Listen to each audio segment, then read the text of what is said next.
Tenemos hoy con nosotros a Víctor Suárez, diputado del Partido de la Liberación Dominicana por Santiago de los Caballeros y miembro del comité político, ¿verdad? Así es, así es.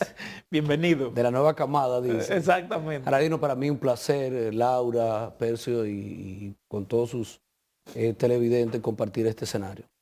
Bueno, hay un tema que está caliente y es que la Junta le negó a ustedes la asistencia dentro de la escogencia del aspirante. Sí, sí. No del precandidato, del Así aspirante. ¿Qué van a hacer ustedes? Y a pesar de que el comité político ha dicho que tiene la esperanza como que la Junta reflexione. Exacto. ¿Cuál es el plan? ¿Cuál es el plan B? ¿El conejo bajo la manga? No, el plan B es que la comisión o una comisión de la comisión organizadora, que está compuesta por 15 compañeros que lo dirigen de diferentes instancias del comité político, comité central y de la base del partido, irán a la Junta Central Electoral en materia de comitiva para darle la explicación del lugar. La Junta, la carta la fundamenta jurídicamente muy bien, es decir, la pre-campaña es en el 2023, en eso estamos claros, pero también debe ser uno de sus papeles auxiliar la fortaleza de los partidos políticos. Y nosotros lo que estamos pidiendo muy humildemente es que nos dé la oportunidad, y si no, que por lo menos nos preste, que eso se ha utilizado para otros escenarios, como para nosotros elegir el comité político, entre otras cosas, que nos preste y supervisan todas las funciones de los demás partidos políticos, que nos presten los equipos para nosotros preseleccionar a los aspirantes que irían a ser precandidatos para el 2023. Porque ¿Los aspirantes o al aspirante? Al aspirante. Bueno, digo a los aspirantes. Porque hay un aspirante que sería en base al acuerdo, pero en virtud de la ley no podemos prohibirle a nadie que aunque se elige esa persona el 16 de octubre, aparezca otro. Alguien quiera inscribirse, pero hay un acuerdo de mayoría por una razón sencilla. El PLD acaba de salir de gobierno, muchos cambios que no pudimos hacer, reestructurar el partido. Y yo creo que más que no solamente al PLD le conviene lo que estamos haciendo, sino al sistema de partido de la República Dominicana, por ende a la democracia. Entonces no estamos haciendo nada pecaminoso, estamos cumpliendo y solicitándole. Y ojalá pudieran, por lo menos con el tema de los equipos, reconsiderarlo, porque hay una comisión que va a hablar con ellos. Víctor, en el caso de que la Junta mantenga su criterio y que no se involucre en esto, ¿está el partido en capacidad de asumir un proceso como este y salir vivo? Tiene que estarlo. ¿Eh? Tiene que estarlo. Tiene que estarlo. Si queremos ser opción, sí, porque tendremos que volver a los métodos anteriores. Tenemos menos locales que antes, pero incluso no porque estamos en el gobierno. Es algo que es paradójico, que siempre critiqué. Nosotros en el gobierno perdimos la mayoría de los locales y cuando éramos oposición o cuando nunca habíamos llegado al Estado, nosotros en cada municipio había un local del Partido de la Liberación Dominicana. Pero eso es una característica de los partidos cuando están en el gobierno, no tienen local. Así es, no, y de todos. Y nos olvidamos muchas veces del arquitecto fuera del pueblo dominicano que nos llevó al gobierno. Siempre son los partidos y la fortaleza de los partidos políticos. Pero nosotros tendríamos que buscar entonces prestado, porque estamos hablando también con educación, que es muy probable que ellos quizás sí tengan algún tipo de apertura de prestarnos los colegios electorales, pero si no, tendríamos que buscar los locales donde los haya y clubes deportivos, reunificar, unificar mesas electorales. En el comité político se tomó una decisión a iniciativa del presidente del partido, Danilo Medina, que decía que tiene que haber una garantía de jueces e instó a él, al secretario general, a varios secretarios con cartera, de que no se involucrara a apoyar a ninguno de los precandidatos, que aunque se mencionan los 3 principales, pero son 6, y hay incluso equidad de género en las aspiraciones, hay 8, 3 y 3, porque alguien debe ser el árbitro en este proceso, porque el PLD no aguanta otra ruptura, no aguanta más heridas, no aguanta más cuestionamientos. Una pregunta, Víctor, porque desde que se empezó a discutir este proceso de consulta, todo el mundo ha tenido dudas de cómo es que esto va a funcionar, porque tiene todas las características de una primaria, pero el PLD insiste en llamarle consulta, y lo que entendíamos muchos era que de alguna manera había un diálogo con la Junta Central Electoral para buscarle una alternativa legal a este proceso que todos reconocemos que con las características que tiene, parece una primaria, pero está muy fuera del plazo de realización de las primarias según la ley.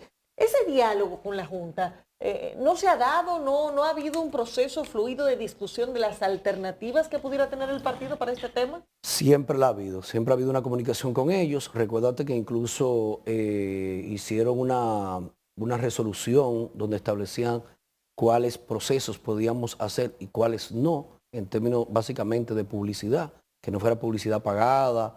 Pero ellos al final te solicitan que lo haga por escrito, porque una cosa es que tú lo hables de manera informal con los jueces, aunque esté en la totalidad, y otro tema es cuando tú ya lo apoderas a través de una comunicación.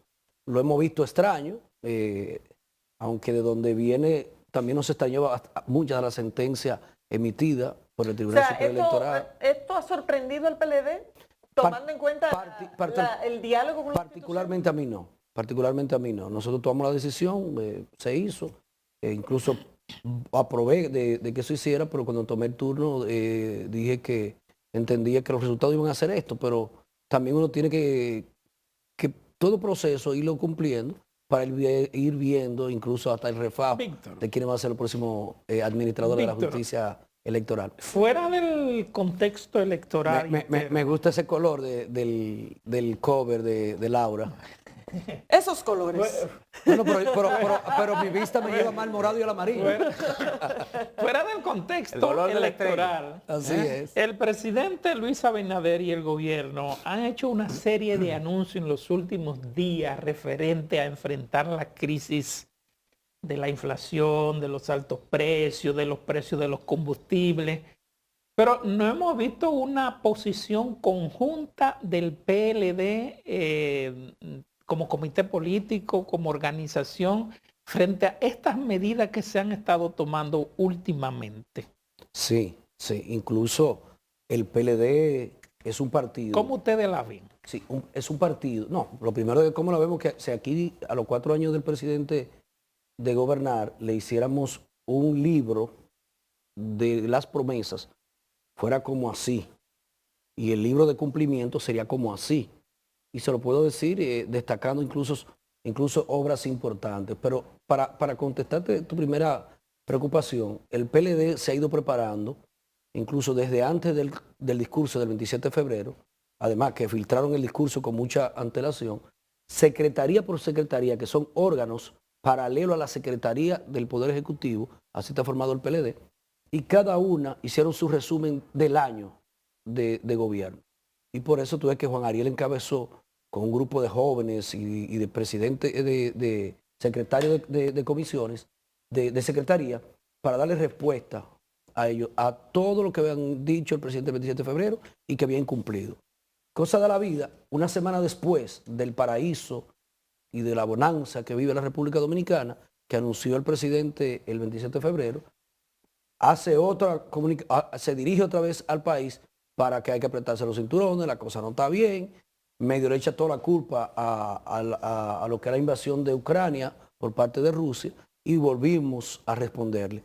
Y con esos avisos que hace, siempre se queda nomás de ahí. Por ejemplo, el último que hizo. Bueno, de hecho va a hablar hoy, otra vez. También va a romper el récord. Yo decía que Danilo hablaba poco, pero te habla demasiado. Y es un error. Te digo porque es un error. El líder de un país se preserva para el momento que sea necesario hablar. Para eso usted tiene a los ministros, tiene a los speakers, y que cuando usted vaya a hablar, la gente ya no pierda el interés de lo que usted va a decir, porque lo está viendo muy a menudo. Pero ya esa es su decisión y nosotros no le vamos a trazar pauta. Pero finalmente, y dicen, por ejemplo, una de las genialidades, vamos a hacer un combo de 1,000 pesos para que los jueves vayan al Nacional, por ejemplo, vía Plaza Lama, a comprar. Pero usted me está metiendo en una funda, posiblemente no la carne, ni la calidad de la carne que yo usualmente compraba.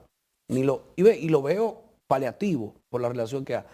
Pero si nosotros quitamos a Argentina, a Venezuela, que no es un referente de cómo está el tema de la canasta familiar, ni la economía en ese país, Argentina, y solamente dejamos a Brasil con su mala administración de Bolsonaro, nosotros somos, en el ranking estamos en el 4, pues seríamos el único país sin crisis a lo interno, con mayor inflación de toda América Latina, 8.7, ¿Con quién nosotros competíamos? Con Panamá. ¿Cuánto tiene Panamá? 2.1. ¿Y por qué ese 2.1 a 8.7? Esa diferencia de 6.6 es por factores locales. Son factores que el presidente, por no reconocer la obra de gobierno del presidente Danilo Medina, no ha seguido apoyando a los agricultores, a los pequeños empresarios, a los emprendedores que iban a criar conejos, a traer pitahaya, que yo ni la conocía antes de ese tema. ¿Y qué es lo que está pasando? Que está desabastecido el mercado. Y finalmente anuncia una eliminación de aranceles que cuando tú lo traigas sin pagar impuestos, va a volver a darle otro golpe a los productores, porque el productor sí tiene que comprar los derivados del producto que va a ser final con impuestos. Sin embargo, la otra parte no, y va a seguir las famosas importaciones y favoreciendo al sector empresarial. Víctor, el tema de las medidas para eliminar los aranceles de 67 subpartidas, donde ya, varios representantes del PLD han asumido la posición de que van a objetar este proyecto en la Cámara de Diputados. Pero ¿cuál es tu opinión y si se ha pensado en alternativas que pudieran de alguna manera reorientar esta propuesta del gobierno en la Cámara de Diputados a generar algún tipo de política que no resulte tan nociva para los productores? Claro, lo que hemos dicho, y hay ya también en el partido una comisión de técnicos trabajando en la materia, que estamos de acuerdo que se pueda reducir hasta eliminar por un tiempo definido. No somos oposición porque sí. Cuando nos oponemos a algo, hacemos una propuesta. Que sean los que menos golpeen a los productores de esos aranceles que se quieran eliminar. Es decir, si tú vas a traer maíz, bueno, si aquí no se está produciendo maíz, bueno, pues vamos a aplicar los aranceles para traer maíz, que venga de Sudamérica, que venga de Rusia, Ucrania, produce muchísimos granos, pero si estamos aquí produciendo, qué sé yo, vamos a hablar del cacao, no me traigo otro cacao sin pagar impuestos, si toda una empresa nacional exitosa está pagando el impuesto a los derivados para hacer el procesamiento del cacao, porque así sería una competencia desleal. Te digo una, puedo decirte. Entonces lo que hay que analizar la propuesta, ver todos los artículos y ver cuáles hay que eliminar de esa propuesta para que no afecte tanto al sector agropecuario, que ha sido el más golpeado, ha sido el menos asistido, y esa para mí es una de las primeras partes porque los productos de primera necesidad se han elevado. Escuché una expresión del ex vicepresidente Jaime David Fernández Mirabal a un grupo de PLDistas diciéndole que nadie reelige la inflación, refiriéndose a la situación del país. Sin embargo, ustedes quieren regresar en el 24. La salida de Rafael Paz del partido y sus argumentos de que el partido está dirigido por una cúpula impenetrable. Usted que también en algún momento tuvo cierta resistencia interna, ¿cuál es la situación actual del partido? ¿Qué tanto ha mejorado? ¿Qué tanto ha empeorado la situación? Bueno, en el caso de él, hablar de la cúpula, él era parte de la cúpula. Yo a Rafael le tengo mucho cariño, es mi amigo, sin importar la decisión que le ha tomado. A veces uno toma decisiones rápido, a veces sopesadas. La de él parece que ha mantenido un curso. Pero incluso yo me oponía, no por él, porque ahí salió Juan Ariel, salió Johnny, Pujol, salieron varios. Yo decía que una de las debilidades del proceso es de permitir que uno que ganó al Comité Central, sin haber sido juramentado en el Comité Central, iba a la asamblea, a la convocatoria que nosotros teníamos, y podía ser electo al comité político sin haberse sentado en una sola reunión del Comité Central. No quiero decir que fue el caso de él, pero él, todo el mundo sabe que tenía un vínculo muy cercano con mucha alta instancia del partido, del gobierno, fue parte del gobierno. Entonces yo creo que culpar hoy es muy activo, hablaba en la reunión del comité político, pero lo veo que anda con otro proyecto muy personal.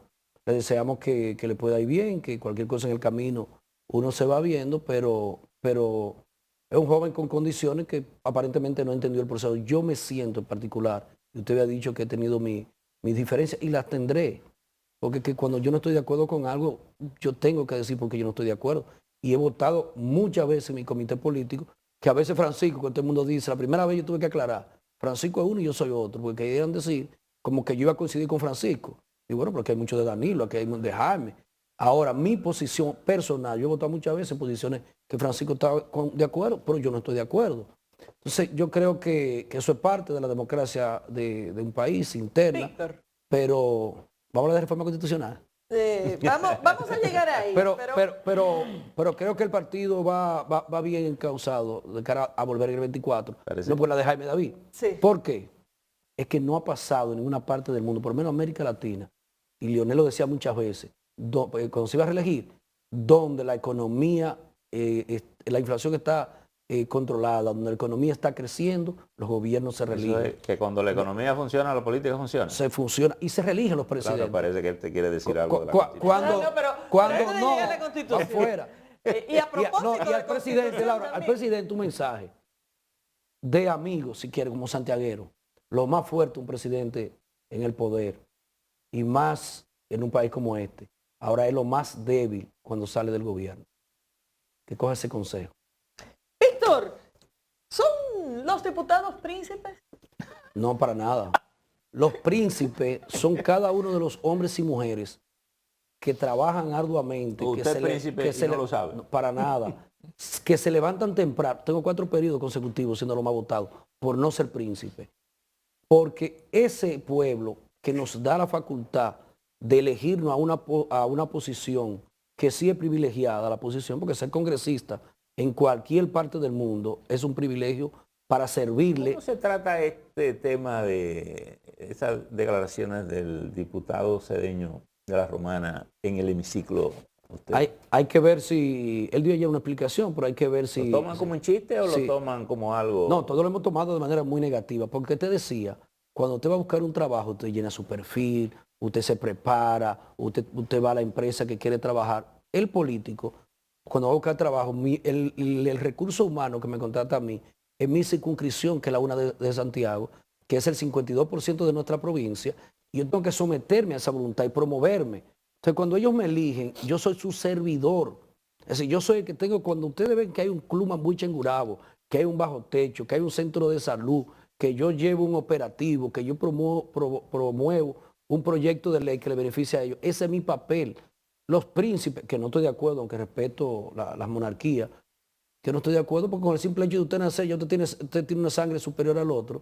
Yo no estoy de acuerdo en eso y mucho menos diga que un diputado es un príncipe. Eso para nada lo comparto. ¿Pero qué tipo de reacción debería haber a nivel de la Cámara de Diputados? Porque este es un tema, la Cámara es muy sensible respecto a las posiciones de los medios, sobre todo cuando son posiciones críticas. Sin embargo, este tipo de actitudes lo que parecen es invitar precisamente a que haya preocupación y posiciones críticas respecto a una actitud que sencillamente es incomprensible. Sí, lo que pasa es que sus posiciones y hasta desafiantes. Sus posiciones no fueron como un vocero de la Cámara, fue una posición muy personal. Pero hay comisiones allá que nosotros pudiéramos abrir algún tipo de interrogatorio contra él, que dé la explicación del lugar, porque evidentemente afecta la imagen de la institución. Una vez yo dije, cuando Abel Martínez era presidente, yo le dije que hay que cambiar la imagen de la Cámara, y no le gustó. Pero yo decía, no es con usted, es porque es 190 hombres y mujeres tomando decisiones y acciones que con una que se cometa mal, algo que yo diga mal aquí, ya afecta a la Cámara de Diputados y afecta a los demás. Pero pudiera haber algún tipo de investigación en ese sentido. Bueno, y no podemos dejar de hablar de la reforma constitucional. A propósito de que el PLD se ha retirado de la mesa de discusión en el Consejo Económico y Social, ¿en qué punto deja eso este intento de reforma? Lo primero es que este gobierno ha desvirtuado lo que es el CES y las funciones del CES. Y hay que decir que el gobierno ha decidido posponer la discusión y los partidos han vuelto a la mesa. Sí. Con la amenaza de que si se trae el tema se retiraría. Es un cuerpo extraño el proceso. Es decir, ¿qué tema tiene el CES que conocer con relación a una reforma constitucional? Y me preocupa porque el CES está creado desde el 2010 a través de la Constitución de la República y nunca ha tratado de intervenir también en lo que son las funciones de un Congreso de la República. Leonel en el 2010, que lo vimos bien, llevó una consulta nacional a todas las comunidades. Al final puso la mayoría de las cosas que se aprobó, pero hubo una que metió por debajo de la mesa, que fue una reelección y no más para poderse habilitar, y habilitó a Hipólito también. Pero fue buena, fue importante. la reforma constitucional nosotros no podemos estar de acuerdo, primero que se discute en el CES. Segundo, no estamos de acuerdo porque el presidente ha dicho que tiene un ministerio público independiente. Bueno, luego él dice que cuando se vaya quiere dejar, pero está tratando de mantenerse en función de reelegirse y su partido modificó los estatutos para ello. Entonces, si tenemos que ponernos de acuerdo, ¿es independiente o no el ministerio público? ¿Para qué la reforma? Ahora, si tú analizas la propuesta de la reforma, el Consejo Nacional de la Magistratura va a tener poder para cambiar jueces para cambiar titulares de corte cada 2 años el Tribunal Constitucional o 3 en la discusión que podrían cambiar la regla ya establecida, pero lo peor aún es que él, mientras se apruebe la ley que va a regir la aprobación de la Constitución de la República, que se desprende de esa modificación, él podría nombrar un procurador general por 6 años. Entonces, como si a usted le queda 2 años, ya usted quiere tener un procurador por 6, pero también de los 16 procuradores adjuntos, la Constitución, ese tema lo trabajé yo en el Poder Judicial, reconocíamos que 8 son de carrera, de los que están ahí, incluyendo de viejos, nuevos, de carrera, y 8 que fuera facultad del presidente de la República, que pudieran ser profesores en derecho, abogados en ejercicio, jueces que si quisieran pasar. Sin embargo, si se aprueba eso, él puede quitar los 16 que hay y nombrar los nuevos 16. Entonces es una contrarreforma al Ministerio Público que la instauramos nosotros en el 2004, donde hoy ustedes ven que eso que nosotros formamos con España, con países suramericanos, son los que nos están persiguiendo a nosotros, porque no tienen compromiso político con nosotros, tienen un compromiso con su carrera y con el ejercicio de sus funciones. Entonces no estamos de acuerdo, nos vamos a oponer. Además, cuando usted tiene un accidente de tránsito y lo lleva por emergencia, lo primero que tratan de ver cuál es la necesidad principal del paciente. Bueno, tiene rotura en el cráneo. Bueno, pues vamos a trabajar la rotura en el cráneo y dejemos la muñeca para más tarde. Yo creo que aquí hay temas muy necesarios a la economía, al país, lo que más le duele al ser humano. Decía el Ministerio de Industria y Comercio, y le voy a coger la palabra a ellos, que hay un aumento del 30% en la canasta familiar, dicen ellos. Yo pudiera decir como oposición que de un 50%. Pero vamos a coger el 30%. ¿Qué relación hay de ese 30% con el salario mínimo que estamos viviendo? Entonces, yo creo que esos son los temas que debemos afrontar y no una reforma constitucional que además es muy cuestionada.